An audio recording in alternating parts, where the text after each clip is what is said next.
Padre, e assim, e a unidade, o senhor ainda, nessa época, ainda não estava envolvido com a Não, unidade. não. Então, se nessa época o senhor já sentia esses bloqueios, quando veio a unidade, veio também mais bloqueios ou não?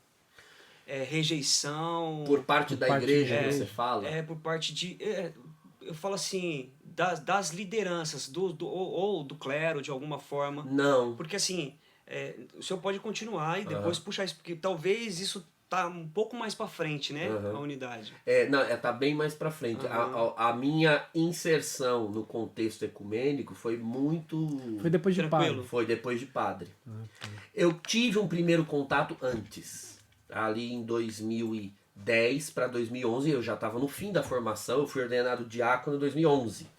Em 2010, na realidade, foi o reitor do seminário quem pediu se alguém ali do seminário aceitava ir representar a diocese no encontro ecumênico do Regional Sul 1, que tem todo ano.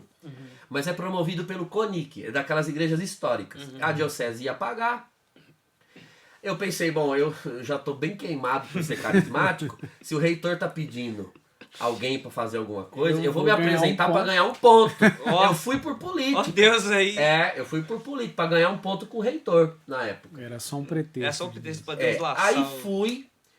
O encontro, assim, foi bem maçante, porque esses encontros do Sul 1, das igrejas históricas, para vocês usarem por parâmetro o conteúdo desses encontros, peguem o conteúdo do texto base da última campanha da fraternidade. No! É esse tipo de conteúdo, é esse tom Sim. que o CONIC, os organismos de unidade entre igrejas históricas têm. Então é uma coisa alinhada à SEBS, à teologia da libertação, porque isso é um tipo de teologia que penetrou, não foi só o catolicismo, as igrejas históricas no Brasil também, luteranos, metodistas, Eles têm aquele anglicanos. missão integral. Eles têm essas coisas. Então eu fui, mas a ida valeu por um instante, que foi uma palestra que o padre Marcial Massaneiro deu. Ele Foi foi lá que o senhor convidado, conheceu ele? foi lá que eu o conheci. Olha. Bendito convite, hein? Bendito convite. Ele foi fazer uma palestra, deram a ele um tema geral. E em algum momento da fala dele, foi que ele falou, isso era 2010, ele falou, olha, já há 3 anos está acontecendo no Brasil um movimento de diálogo com pentecostais. A hora que falou pentecostal, meu olho brilhou, porque eu carismático. O senhor quer café, padre? Ah, eu quero. Cadê? Tem uma xícara atrás do senhor. Aqui, a minha. A hora que falou pentecostais, meu olho brilhou. Mas no meu entorno ali, alguns arregalaram os olhos e outros até demonstraram asco, porque a espiritualidade carismático pentecostal, ela é aversiva a todos os históricos, vamos assim dizer. Os presbiterianos não gostam, os luteranos não gostam, os metodistas não gostam, os batistas tradicionais não gostam. Sim. E no caso os católicos ali, todos progressistas, né, de SEBS, de teologia da libertação, então era aversiva a todo mundo. E no imaginário desse povo, pentecostais e carismáticos não são pessoas sérias. Eles têm isso muito vivo, não é gente séria para dialogar. Então quando o Marcial soltou, olha, já há 3 anos tem acontecido esse diálogo. Eles ficaram estarrecidos. Eu falei, puxa vida, tá aí um tipo de ecumenismo que talvez eu me sentisse à vontade, porque eu estava bem desconfortável naquele encontro. Ele estava falando do Em Cristo. Sim, aí ele mencionou em Cristo, apontou ali um fundador de comunidade com um secretário que estavam participando do encontro. Eles eram de Varginha, em Minas Gerais. Comunidade Adorai, o nome. Ah, tá ali, ó, inclusive era um primo do padre Marcial, o sobrenome dele é Massaneiro também, mas eu não lembro agora o nome dele. E aí num dos intervalos, eu fui conversar com esses dois, porque o Marcial teve que ir embora. Eu não tive ocasião de conversar com o padre Marcial. Isso foi em 2010, em agosto de 2010. Eu tentei pegar o contato deles na época, só que eu tô falando de 2010, a gente não tinha ainda WhatsApp, essas coisas, era mais complicada a comunicação. Eu sei que eu perdi totalmente o contato com eles. Mas fiquei com aquilo na cabeça. Puxa vida, esse tal de Em Cristo, talvez isso eu ia me identificar melhor. E até para ganhar uns pontos com essa coisa de ecumenismo na diocese, o bispo queria muito que alguém protagonizasse esse trabalho na diocese. Porém, o senhor ainda não era convertido ao ecumenismo. O senhor estava indo Não. mais por uma questão de conveniência. Conveniência. Mas aí, quando foi em... E olha que interessante, padre, só cortando. O senhor citou que isso foi em agosto de 2010. Aham. Foi exatamente em agosto de 2010 que Deus reuniu a Missão Rio de A Missão Deus. Rio de Deus, dia 5. Dia 5 Pois de agosto. eu lembro que isso era o último fim de semana de agosto. Que era sempre nessa época que tinha o encontro. Passou o tempo. Em 2011, foi meu último ano de faculdade de teologia, graduação. O Marcial veio dar aula na PUC. Nossa. Aí eu falei, é agora.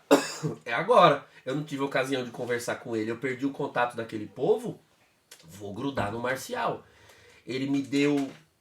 Eu não lembro que matéria que foi. Eu sei que ele deu depois tinha aquelas matérias eletivas. Eu me inscrevi numa matéria com ele, que era Antropologia dos Sacramentos. E aí fiquei mais próximo do Marcial. Olha, eu queria muito participar, conhecer... Aí, de onde você é? Eu falei, de Osasco. Eu falei, gente, mas em Osasco a gente tem um pastor que participa, o pastor Rui! O pastor Rui, lá da comunidade Carisma. Eu falei, conheço a comunidade Carisma. Eu já conhecia, porque é uma comunidade conhecida em Osasco. Igualzinho, mano. Aí ele me passou o contato. E assim, não é que eu fosse totalmente alheio a tudo do mundo evangélico.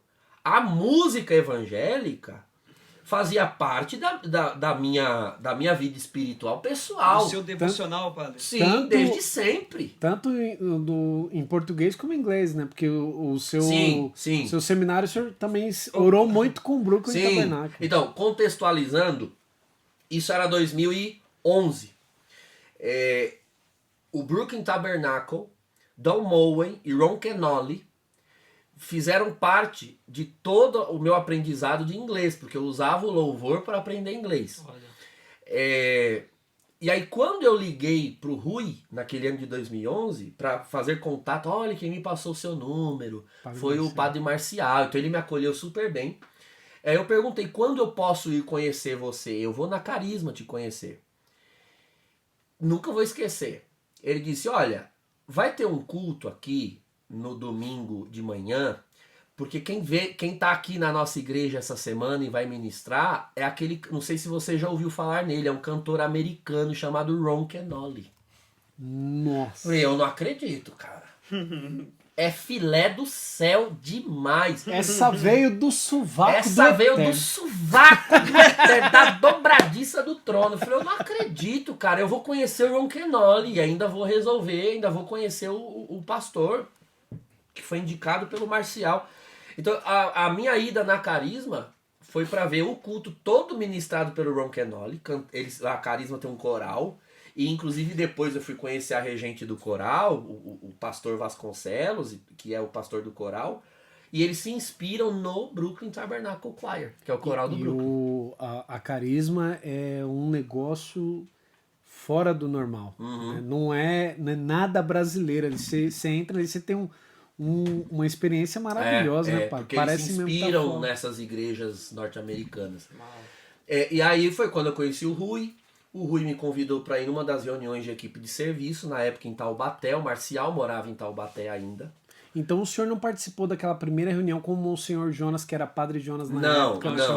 Essa foi em 2007. Uau. 2007. Por isso o Marcial, no encontro de 2010, disse, há três anos estamos fazendo... Vocês vão se lembrar, 2017 a gente lançou o livro de comemoração de 10 anos em Cristo. Foi 2017. Verdade. Porque o primeiro encontro foi em 2007, na Canção Nova, em Lavrinhas.